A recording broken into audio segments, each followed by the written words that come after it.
Yet again, another IPO opens for subscription, which goes by the name Exicom Tele-Systems Limited IPO. In this video, we will discuss the IPO details of Exicom, the business model and the industry it operates in, followed by the financials of the company, peer analysis, and lastly the valuation. Firstly, let's look at the IPO details. The IPO opens for subscription today and closes on the last day of this short month on 29th February. It has fixed the upper price band of 142 rupees per share. So for a retail investor, the minimum lot size would be 100 shares, translating to a minimum investment of rupees 14,200. Exicom Tele-Systems plans to raise about 429 crores from the public, out of which a majority or 76% of the issue would be a fresh issue of 329 crores, while the remaining 100 crores will be an offer for sale, which means the existing promoters and shareholders are selling off the shares. The IPO has the following reservations: 43% for anchor investors, followed by 31% for qualified institutional buyers, 15.5% for non-institutional buyers or HNIs, and lastly, the retail quota of 10%. So what are the objectives of the issue? The primary reasons of the IPO are to raise funds towards partly financing the cost towards setting up production and assembly lines at the planned manufacturing facility in Telangana. Second is for repayment or prepayment of borrowings. Third is for investment in R&D and product development. Lastly is to fund working capital requirements and for general corporate purposes. Before we get into any more details, let's look at the business overview of the company. Incorporated back in 1994, Exicom is a power management solutions provider and specializes in power systems, electric vehicle charging, and other related solutions. The company operates under two business verticals: the power business, in which Exicom provides uninterrupted power solutions and lithium-ion based energy storage solutions at telecommunication sites and in enterprise environments in India and overseas. Second is the EV charging business. Exicom provides electric vehicle chargers and smart charging systems for innovative technologies for residential, business, and public charging used in India. As of September 2023, the company derives about 70% of revenues from its power business and the remaining 30% from its EV charging business. In a nutshell, Exicom were the first entrants in the EV chargers manufacturing segment in India, and as of 31st March 2023, they have a market share of 60% and 25% in the residential and public charging segments respectively. So what is the market opportunity?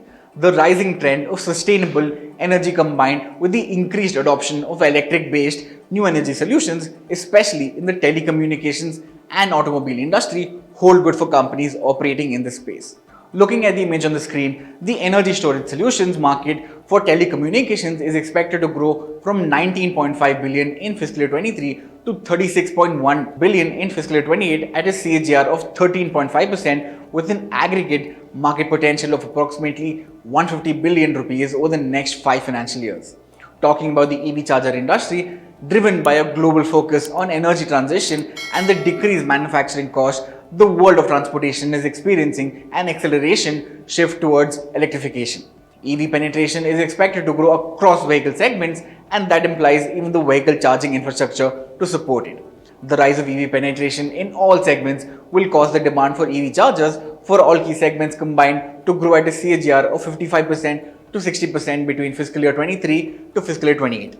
Now coming to the financials, the total revenue increased by an impressive 111% to 467 crores in the first half of fiscal year 24 from 221 crores from the same period last year. However, the total revenue decreased by 14.7% in fiscal year 23 from fiscal year 22 on the back of reduced revenue generated from the sale of products and reduced orders of lithium-ion based batteries. The company maintains healthy gross margin upwards of 20% for all the years, which basically means that more than 20% of business revenue is left over after the deduction of direct costs such as labor and raw materials. When looked at the bottom line, the company reported net profit of 27.4 crores, while the same period last year recorded a loss of 27 crores. This is on the back of subdued growth in the year 2023 and, more importantly, huge losses from discontinued operations weighing on the profitability of the company. The highlight is that despite being only the first half of fiscal year 24, it has recorded superior net profits of 27.4 crores as compared to the previous quarters and years. The ROE and ROCE were around the 10% mark in H1 of fiscal year 24. When looked at the valuation of the company as compared to its peers based on the upper price band of Rs 142 per share, the price to earnings ratio of Exicom Industries is set at 42 times. The average industry PE stands at a staggering 147.6 times. Now coming to the last segment, which is the strength and weaknesses. Firstly, let's look at the strength.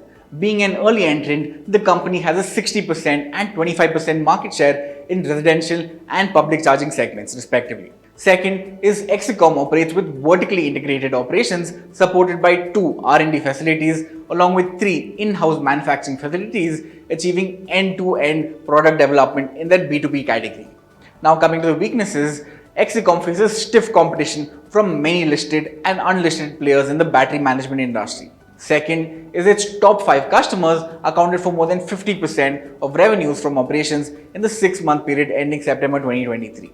The last factor is the company relies heavily on few local and global suppliers for its raw materials. China alone contributes to more than 50% of the total raw material expenses. Having said that, this is me, Darlison, signing off. Have a great day and stay safe. Did you like watching this video? Then download our app Informed Investor to watch more such informative and interesting videos. Equity investments are subject to market risk. Read all investment related documents carefully. Visit www.researchandranking.com